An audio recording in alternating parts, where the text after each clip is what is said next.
इसका रेंज भी लिखो, या इसका रेंज भी लिखो यार, लास्ट में लिख देना।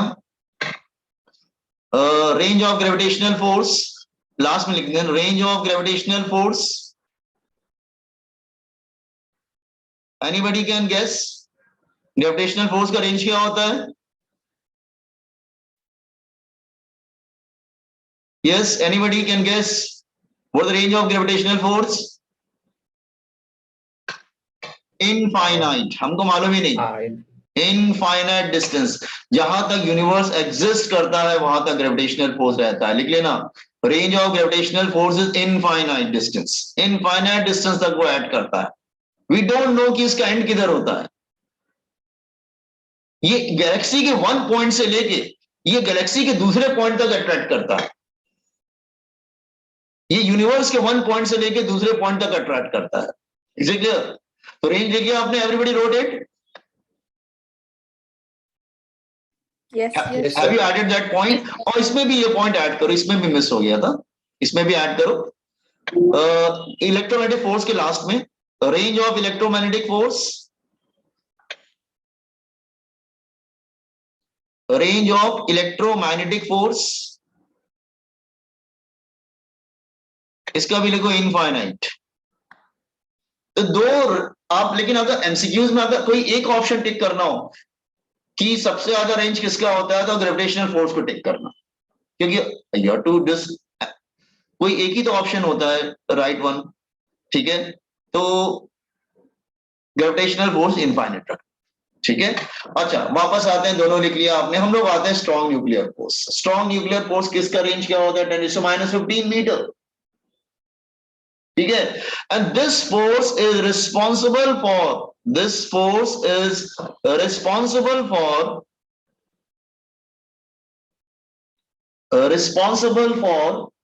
binding of protons and neutrons, for binding of protons and neutrons। protons और neutrons को क्या बोलते हैं? and neutrons,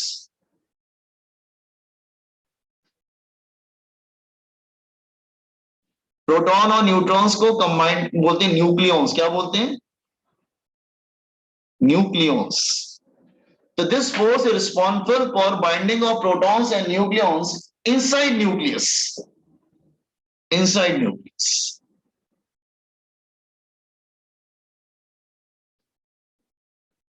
आप कहेंगे हाउ, जैसे ये फोर्स कैसे रिस्पॉन्सिबल होता है? देखो मैं समझा रहा हूं। देखो, suppose I am taking example, चलो मैं एग्जांपल ले लेता हूं। Let's say I am taking example, let's say this is carbon atom, let's say I am taking carbon atom. I am taking example, I am taking example to make you understand. Carbon atom having how many protons and how many neutrons? It has 6 protons and 6 neutrons. ठीक है? Anybody having doubt? Carbon का atomic number 6 होता है ना, 6 protons and 6 neutron. Okay. Protons are positive. Protons are positive. Neutrons are negative. Neutrons negative होते हैं, उनको कोई प्रॉब्लम नहीं है। न्यूट्रॉन्स नेगेटिव रहेंगे, उनको कोई इश्यू नहीं है। Neutrons are negative, protons are positive and neutrons are negative. देखो, न्यूट्रॉन्स तो एक जगह पे रह सकते हैं, न्यूट्रॉन को कोई इश्यू नहीं, न्यूट्रॉन्स रह सकते हैं। लेकिन न्यूट्रॉन्स तो न्यूट्रल है, दे कैन स्टे टुगेदर ना। But what about protons? They are not neutral, they are positively charge. You know protons are positively charge, ये बात मालूम है सबको? प्रोटॉन्स पॉजिटिव होते हैं। Yes, sir. Okay, yeah. So these proton they will repel. These proton, तो protons मतलब like charges. Protons are positive. So like. But neutrons are neutral. तो न्यूट्रॉन रिपेल कुछ नहीं करेंगे ना, लेकिन प्रोटॉन की प्रॉब्लम है ना। मतलब आप न्यूट्रल पार्टिकल्स को एक जगह पे रख सकते हो, लेकिन एक लाइक पार्टिकल्स को एक जगह पे कैसे रखोगे? दे विल रिपेल ना। तो प्रोटॉन्स आर पॉजिटिवली चार्ज, तो they will repel each other. So they will repel each other, they will repel each other. they will repel each other, like charges repel each other. So what will happen? They cannot stay together. They cannot stay together. They cannot stay together. Stay together. वो एक साथ नहीं रुक सकते. Because of repulsion. And because of repulsion, nucleus will break. Because of repulsion between protons. सब एक दूसरे से, एक तुम्हें बोला जाए कि सब प्रोटॉन को एक रूम में रख देते हैं और प्रोटॉन कहते हैं मैं एक साथ नहीं रहूंगा because we are positive, we will repel each other, तो अल्टीमेटली वो टूट जाएगा ना, ब्रेक हो जाएगा. आर्गोनी because repulsion nucleus will break. Nucleus क्या ब्रेक होता है क्या? No. It means but one more force, but one more extra force, one more force, that is strong nuclear force, वो उसके अंदर exist करता है. One more strong nuclear force exists inside nucleus. Strong nuclear force exists inside nucleus, which makes proton to stay, which binds proton together, which binds proton together and stay at one place and make them to stay at one, binds protons together. सबको एक साथ पकड़ के वो उस छोटी जगह पे स्टे करता है, वहां पे binds proton together. Hence nucleus is stable.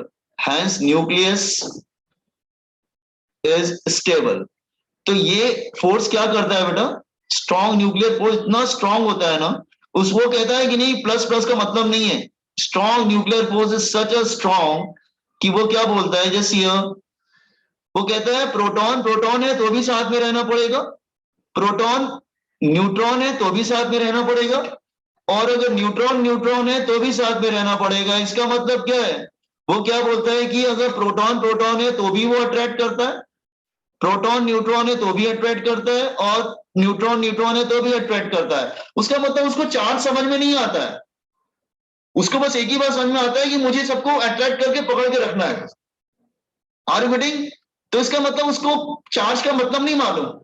हम लोग क्या कहते हैं, हम तो न्यूक्लियस के बाहर है, हम क्या बोलेंगे, like charges will repel. Strong nuclear force कहता है नो, पॉजिटिव पॉजिटिव न्यूट्रल सब एक दूसरे को अट्रैक्ट करेंगे, मैं बाउंड करके रखूंगा, इसको सबको बाउंड करके रखूंगा. Are you getting? तो ये फोर्स क्या करता है, ये इस फोर्स को चार्ज का मतलब नहीं मालूम. तो strong nuclear force does not know the meaning of charge. तो स्ट्रॉन्ग न्यूक्लियर फोर्स जो है ना, वो उसको चार्ज का मतलब नहीं मालूम. न्यूक्लियर फोर्स डज नॉट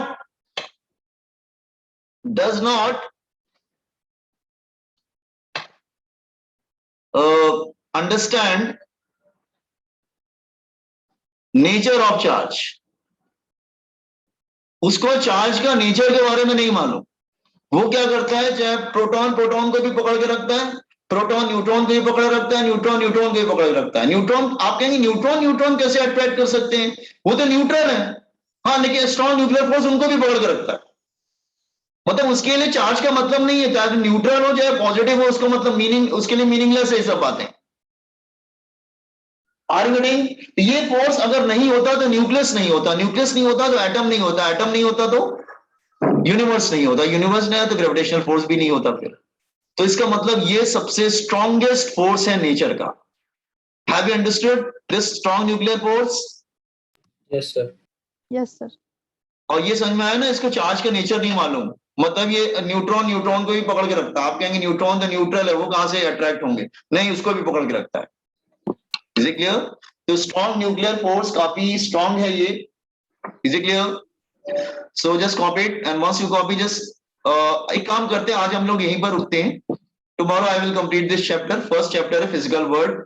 और मैं क्या करूंगा, आपको एक बुक पीडीएफ तब तक भेज. आपने एनसीईआरटी वगैरह बुक लिया है क्या? एनसीईआरटी बुक या स्टेट कुछ लिया है बुक्स वगैरह? तो ठीक है, मैं पीडीएफ वगैरह, एनसीईआरटी है. एनसीईआरटी है तो फर्स्ट चैप्टर हमने स्टार्ट किया है. ठीक है, okay, I will send you PDF. Okay, just complete and exit. Tomorrow I will proceed this chapter. This is a very small chapter. I will take the important part of this chapter. It will complete tomorrow. Okay, thank you. और recording की problem होगी तो मैं भेज दूंगा, किसी की recording चाहिए, कुछ मिस हो गया हो तो I will send recording. Okay, Yes, sir. Just copy Thank that's you. It. Thank you, Thank you, Thank sir. you. Thank you.